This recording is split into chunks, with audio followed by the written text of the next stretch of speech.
quando você entende essa dinâmica da comunicação, essa inteligência, quando você tem essa inteligência comunicacional, acontece um fenômeno que eu falo, Diego, que eu vejo isso muito em você e eu falo claramente, todas as pessoas que eu percebo, que eu identifico isso e que fica muito fácil de ser percebido, especialmente pra gente que tem essa sensibilidade de leitura, né? Existe uma coisa que eu gosto de chamar que é um magnetismo.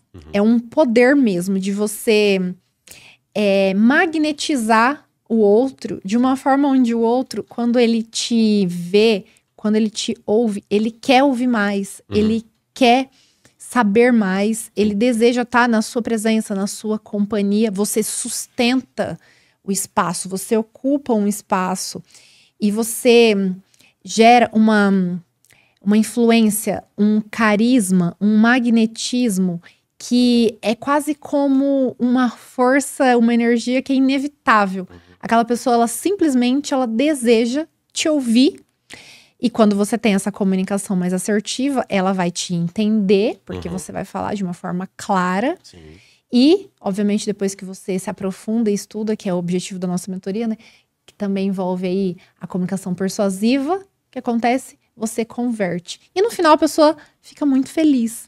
Feliz porque ela teve algo alcançado ali através daquela conversa. Ou seja, aquilo que ela deseja, aquilo que ela precisa, você conseguiu resolver através da sua comunicação e do seu produto, do seu serviço, aquilo que você levou para ela. E aí é muito legal isso que você está falando, porque eu vejo que para você trazer muito isso, desse magnetismo, dessa energia, é muito saber ouvir, sabe? Ser interessante, não interesseiro. E o que eu mais vejo são vendedores que eles são muito interesseiros. Entra de novo em mentalidade, né? Mas as pessoas não sabem ouvir. O vendedor, ele acha que para vender eu preciso ser um louco que fala. Então ele já chega, já quer sentar o cara na tua frente aqui, ou já começar a apresentar PDF, já começar a falar de negócio, sendo que eu não ouço o outro. Quando eu sou interessante, não interesseiro, eu ouço. E quando eu falo com assertividade. Mas falar com assertividade eu preciso conhecer com quem eu estou falando. Porque senão eu vou estar falando como eu falo pra todo mundo. E quem trata todo mundo igual, trata essas pessoas diferentes. Por esse motivo que eu sou fã de... Eu quero conhecer você, eu quero te ouvir. Que quando eu abrir minha boca, eu vou falar coisas que vão resolver você. Que vão resolver teu problema, que vai trazer os desejos e tal. Mas os vendedores têm muita... E quando eu falo, parece ser óbvio, mas vendedores têm muita dificuldade. São extremamente prolixos a todo momento. Eles acham que quanto mais eles falarem, mais eles vão vender. Por isso que... quando chegam no momento de objeção, que foi o tema que você trouxe, eles cagam. Quando eu falo de cagam, é o momento de... Cara, quando eu tá aqui, eu tenho que valorizar. Então eu vou falar meu valor, tem vendedor que tem medo, crença, mentalidade. Tem medo de falar o valor. Ai, mas eu não pagaria 300 mil. Você não, criatura, mas o outro paga. O outro 300 mil é o preço que, sei lá, é como se fosse comer um lanche pra nós. Então tira essa mentalidade. Então fale o valor com convicção. Tanto que as minhas propostas, o valor é tudo em verde e grande. E eu não coloco parcelamento nas propostas que eu faço. Por quê? Eu já coloco o valor em branco ou outra cor. Já coloco o parcelamento embaixo, a não ser que seja uma estratégia mesmo de soltar e tal. Coloca o parcelamento embaixo, já tô falando, cara, meu produto é caro, então eu vou parcelar aqui em 12 pra você. Meu produto é caro, eu vou parcelar em tanto. Meu produto é caro, eu vou te dar desconto. E os vendedores, quando chega na objeção, que o cara fala assim pra você, viu, muito caro essa garrafa d'água. O vendedor fala assim, não, mas calma. Às vezes fala até antes do cara falar que é caro. Calma, fica tranquilo que eu vou dar um desconto, eu vou ver ali com a Karina o que a gente pode fazer, parcelar diferente, não sei o quê.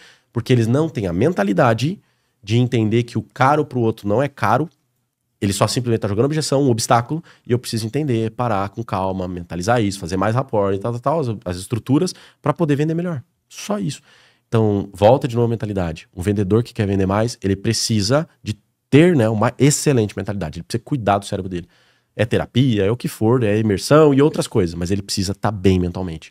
Porque senão ele não vai aguentar resiliência, ele não vai aguentar cobrança, ele não vai aguentar pressão a si mesmo, e por aí vai outras coisas que desencadeiam. Sim, porque se você tá sentindo esse medo da rejeição, o medo de parecer inconveniente, o medo de não conseguir, enfim, gerar valor ou algo do tipo, não adianta, isso é percebido, isso é transmitido. Exato.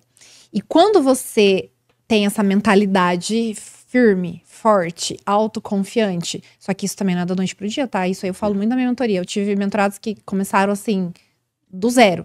Tipo, sou formada em tal área, mas nunca atuei e quero ir pro jogo. Como que faz pra ter autoconfiança? Eu falei, começando.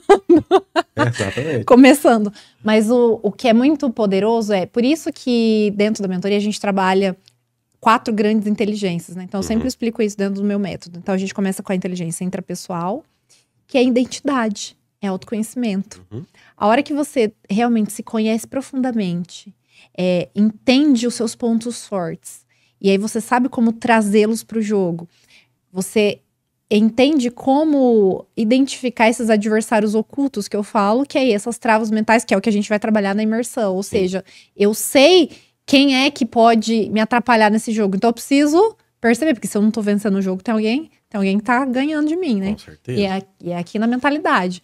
Então, essa primeira grande inteligência é a inteligência pessoal, você com você mesmo. Então, à medida que você se conhece profundamente, que você sabe quem você é e o que você vende e o que você quer, isso é muito poderoso. Então, essa autoconfiança, ela é naturalmente expressada. Ela é espontaneamente percebida por quem te ouve. E aí não tem jeito, você tá tão firme, tão convicto, que você brilha. Então, é um carisma, é uma energia. E aí, como eu disse, você sustenta o espaço. Exatamente. É diferente de pessoa chegar e pedir licença, porque ela se acha que tá ocupando o espaço de alguém. Não, pelo contrário. Quando você tá firme, então, essa é a primeira grande inteligência. E aí, a segunda grande inteligência que a gente trabalha na mentoria é a mentalidade, justamente. Então, sei quem eu sou, tá? E quais são as minhas convicções? O que eu penso sobre mim, sobre o outro, sobre as coisas? Quais são as crenças, as convicções, a minha programação mental que me faz sustentar essa identidade poderosa? E aí, por fim, a terceira grande inteligência é a inteligência comportamental. Porque se eu domino aquilo que eu acredito, então... eu sei quem eu sou, identidade. Eu tenho convicções e uma programação mental que sustenta quem eu sou. E se eu tenho coerência com o comportamento, porque esse comportamento ele vai ser coerente à medida que eu tenho muito claro as minhas convicções. Porque normalmente eu ajo com base no que eu acredito. Sim. Então, quando eu acredito em tal coisa, eu tendo a me comportar de tal maneira. Então, quando a mentalidade está bem programada ali, essa mentalidade ela está fortalecida, o meu comportamento ele passa a ser coerente com o que eu acredito, o que sustenta a minha identidade. Aí, por fim, a quarta grande inteligência é a inteligência relacional, interpessoal. Perfeito. Que aí, na verdade, é fechamento. Ou seja, como eu vou me comunicar com o outro, vai ser da melhor maneira possível quando eu tenho alinhado tudo isso. Inteligência intrapessoal, inteligência mental, inteligência comportamental. Automaticamente, como que vai ser a minha comunicação? Sim. Mais influente, mais assertiva e mais persuasiva. Por quê? Porque eu tenho um alinhamento. Quando você trabalha tudo isso, é quase como se você nem precisasse, pelo menos é a minha visão, tá, Diego? Entender de algumas técnicas assim tão específicas. Claro que isso vai fortalecer, a depender do tipo de produto, igual tem produtos que são mais complexos de se vender. Você vai ter que entender as especificidades e tudo mais, a depender do perfil de cliente, enfim, a depender do lugar. Então, existe aquele tipo de venda que você vai prospectar, existe um tipo de venda que o cliente já vem, enfim, tem vários contextos, mas o que eu quero dizer é, quando existe esse alinhamento, caramba, você fica muito poderoso. Você fica muito energizado, você fica alguém que realmente passa um brilho, um carisma, uma energia que é inevitável de não ser sentida, de não ser percebida e aí de não contagiar, né? E aí você domina a venda. Porque o maior problema são vendedores que não dominam a venda. E aí faz um teste, vai lá no Google e aí você digita assim, ó, treinamento de vendas. Vai lá nos resultados e vê a quantidade de pessoas que pesquisam sobre treinamento de vendas. Você vai no mesmo e digita treinamento de compras e você vai perceber que tem mais pessoas aprendendo a comprar do que pessoas aprendendo a vender. E esses caras que sabem comprar, se você fizer um curso de compra, de negociação, eles vão te ensinar a ficar em silêncio, eles vão te ensinar a acabar com a mentalidade do vendedor, porque é isso que eles aprendem, porque sabe que vendedor é ansioso, vendedor pula processo. Aí os caras começam a tremer, os caras não dominam a venda. Quem deixa que o cliente dominar a venda, ou seja, o cara que tá comprando dominar a venda, tá ferrado, meu. Tá ferrado. O cara domina a venda mesmo. Então, da mesma forma que nós aprendemos a vender, tem gente aprendendo a comprar e cai tudo. O próprio sua imersão também tem que ser para compradores, porque os caras arrebentam os vendedores no meio. E os vendedores treme e vai, ai meu Deus, gerente, me ajuda. Ai meu Deus, por quê? Porque o cara não tá pronto para isso. Olha só. Então, venda é domínio. Eu tenho que ser o dominador daquele negócio. Eu tô aqui para te ajudar a comprar. Agora, eu preciso estender isso aqui. Então eu vou resolver isso aqui. Isso aqui resolve suas preocupações? Resolve. Então tá bom, agora nós vamos pro valor. Meu valor é tanto. E aí começa a trabalhar o resto. Só que os caras não fazem isso. Porque não estuda.